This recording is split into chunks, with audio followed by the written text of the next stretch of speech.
और बहुत ध्यान देना, पवित्र नदी गंगा, यमुना, सरयू, क्षिप्रा, मंदाकिनी, नर्मदा, जितनी पवित्र नदी होती हैं, इन नदियों में आप लोग एक बहुत बड़ी गलती करते हो कि दोने में दिया लेते हो और दोने में दिया लेकर उसको रखकर और आप नदी में दिया जलाकर बहा देते हो। शिव महापुराण की कथा इसकी महत्वता नहीं कहती। शिव पुराण कहती है गंगा माँ है, नर्मदा माँ है, क्षिप्रा माँ है, सरयू माँ है। तुम्हारी सास कहीं बैठी हो,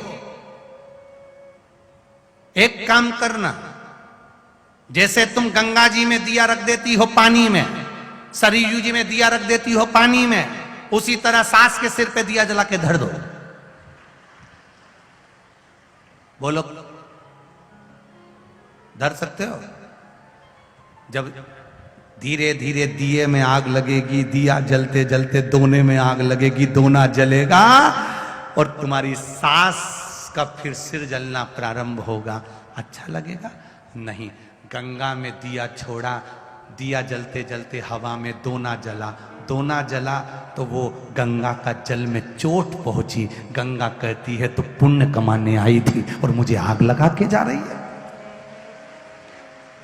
पवित्र नदी को शुद्ध रखिए, उसमें पवित्रता का विशेष ध्यान रखिए। यहां तक शिव महापुराण की कथा कहती है अपने स्नान के कपड़े भी अगर तुम घाट पर किसी के कहने पर छोड़ कर आ रहे हो, कई लोग, कोई कह देता है तुम्हारे ऊपर ये रोग लग गया, तुम्हारे ऊपर ये बीमारी हो गई, नदी में नहाने जाना, अपने कपड़े छोड़कर आ जाना।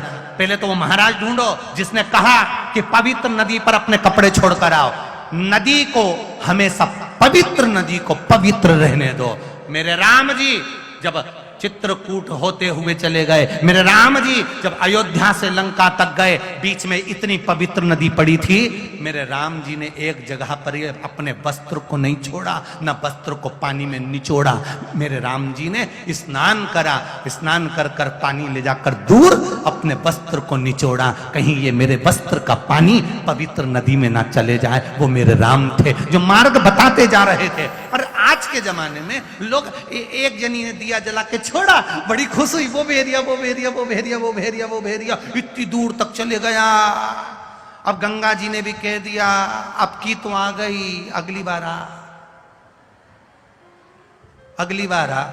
इतनी प्लानिंग करिए, हरिद्वार जाऊंगी, हरिद्वार जाऊंगी, हरिद्वार जाऊंगी, हर बार प्लान बनाती थी, बद्रीनाथ जाऊंगी, केदारनाथ जाऊंगी, हर बार प्लान बनाती थी, अब की बार जाऊंगी, अब की बार जाऊंगी। भगवान घर में ऐसी बांधा ला के रख देता कि तुम्हें हरिद्वार तक बुलाता ही नहीं। अब सोचती मैं बस एक ही बार होके आई, फिर तो मेरा जाना ही नहीं हुआ। कभी तुमने गंगा जी से पूछा कि बार बार जाना क्यों नहीं हो रहा? गंगा जी खुद नहीं बुला रही, आग लगा के चली जाएगी। गंगा जी खुद नहीं बुला। पवित्रता का ध्यान रखिए, हम उसकी शुद्धता का ध्यान रखिए। हमने गंगा, यमुना, सरयू, सरस्वती, क्षिप्रा आदि को कैसे कैसे पवित्र रखना। 108 बाती का महत्व क्या है? दीपदान का महत्व क्या है? दीपदान का महत्व किसको कहते हैं?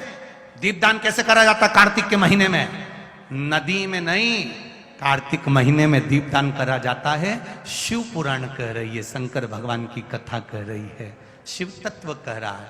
घाट पर गंगा का पानी, यमुना का पानी छोड़कर, दिया जलाकर, दिखाकर, पूर्व की ओर मुख कर कर, भगवान की ओर स्मरण कर कर, अपने पूर्वजों का नाम लेकर घाट पर दिया रखा जाता है, ना कि नदी में छोड़ा जाता है।